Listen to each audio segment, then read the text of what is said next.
I've had the honor of being around about 5 or 6 times, and I have a lot of admiration for Jason. Everything he's done, accomplished up in Jeff City, overseas, just standing up for Missourians, business owners like myself, made things easier for us to operate here in Missouri. And man, I can't say enough good things about this guy. That's the reason I have his back, and hope everybody can go and do what Chris said, go out and deliver the message for him and Jason, Genevieve, and everybody as well. So let's give it up for our next U.S. Mayor, Jason Kander.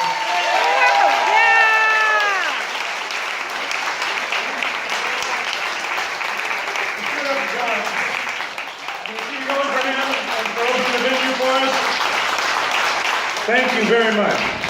How y'all doing? Let's try that again. How y'all doing? All right, good. You know, I don't know if you know this, there's only 14 days to go in this deal. You know, we had a saying in the Army that you can stand on your head for 14 days. Right? You can keep working for 14 days, right? Krista, how far is the headquarters from here? 4 doors down. 4 doors down? 106. Has everybody been there? Yeah. Right answer. That's good. All right, look, I really appreciate your help. Thank you. It is always great to be back in Joplin.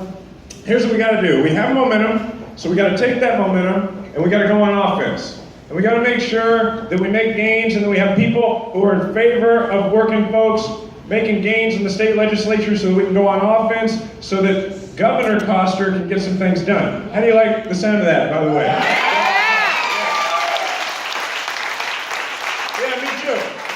Me too. So, I'll tell you what, over the past year, I've been to every single county in this state. And I have met a lot of folks. And I'll tell you what I have not seen. I have not had anybody tell me that they are clamoring for fewer rights and lower wages in the workplace.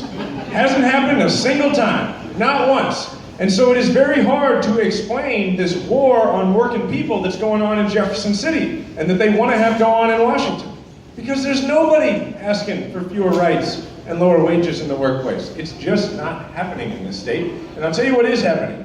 People want the folks in Jefferson City and in Washington to do their jobs. That's what you want, right? You just want people to do what you do, to get to work and to do their jobs. And that's our message over the next 14 days. It's pretty simple. Our message is real simple. It's that, you know, this country, America, is at its best when our middle class is at its strongest, right? Yeah.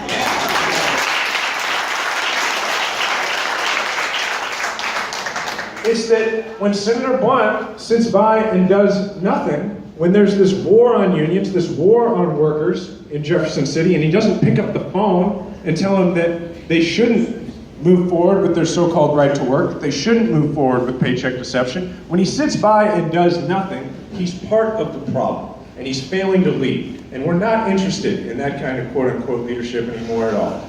Because here's the deal, here's what we need in Washington. We need more people who understand that the middle class needs a tax cut more than a multinational corporation needs another tax loophole, right?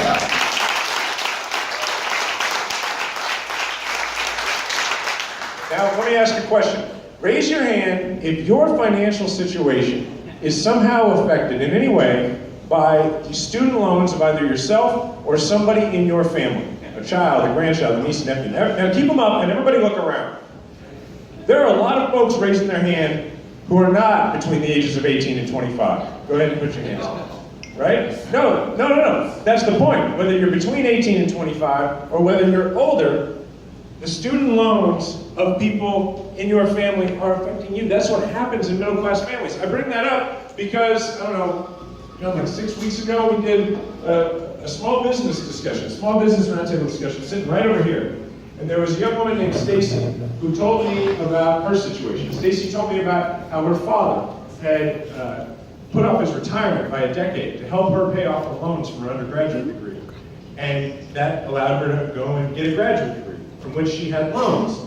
And how her daughter is a freshman in high school. And she's worried about whether or not she's going to be able to help her daughter pay for school and go to college because she still has her own loans.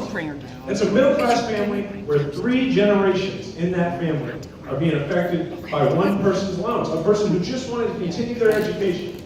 So what we need are more people who understand that college has to be affordable, or middle-class families are going to struggle under that debt for generations, right? We need people who understand that. We need people who are interested in letting students refinance their loans the way they can an auto or a home loan and capping that interest rate. Not people like Senator Blunt, who says that the reason that students are graduating with debt is because of the lifestyle that they lead while they're in school. Seriously. Like the extra bowl of ramen in the microwave is the reason. It's not the reason. It's not. And also, we need people who understand that it is wrong when women are paid less than men for doing the exact same thing.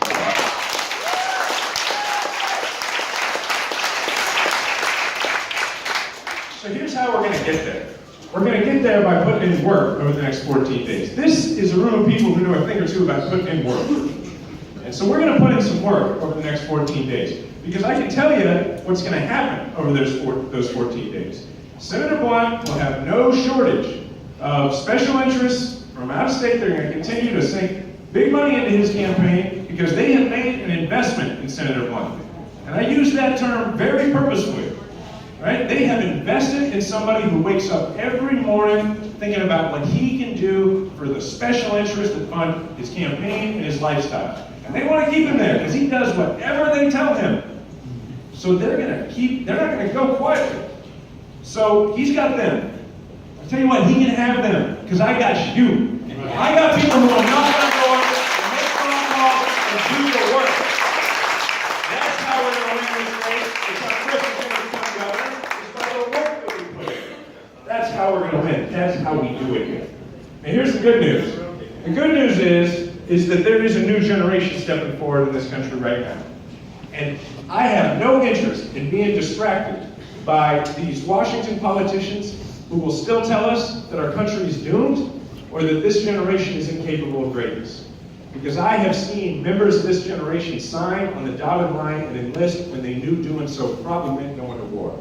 And I have seen them get hurt and asked to be sent back as soon as possible after they're hurt. I've seen them come home and work alongside civilians their age to try and make the greatest country on earth the very best version of itself. You know, this is a generation that is more focused on ideas than ideology. And it is a movement that defines patriotism not by your eagerness to send other folks to war, but by your willingness to do what's right no matter the political cost. What we need in Washington are more people in both political parties who have voluntarily been through something in their lives that is more difficult than a re-election campaign. And I assure you I have.